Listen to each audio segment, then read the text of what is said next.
Garde ton cœur. Aujourd'hui, je t'invite à méditer ensemble sur un sujet essentiel pour ta vie spirituelle. Garder ton cœur.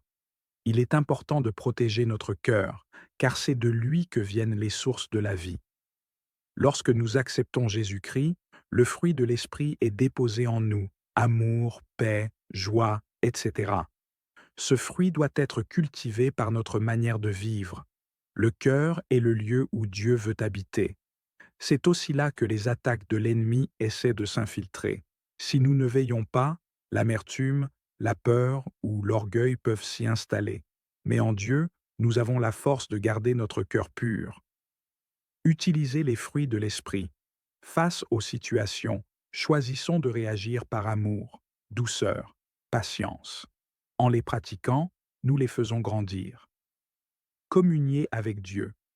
Comme Marie aux pieds de Jésus, entrons dans la présence du Seigneur. Il veut nous parler et fortifier notre être intérieur.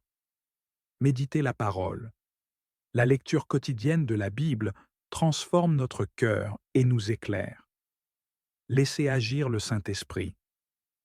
Il nous a été donné comme aide et compagnon.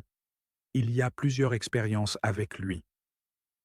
Naître de l'Esprit, c'est la nouvelle naissance, par laquelle nous devenons enfants de Dieu. Être baptisé du Saint-Esprit, une puissance pour servir et vivre une vie victorieuse. Être conduit par l'Esprit. Il parle encore aujourd'hui et veut diriger nos pas. Être revêtu de la puissance de l'Esprit, c'est vivre l'onction et les manifestations surnaturelles de Dieu. Ne laissons personne nous priver de cette bénédiction. Le Saint-Esprit est pour tous ceux que Dieu appelle.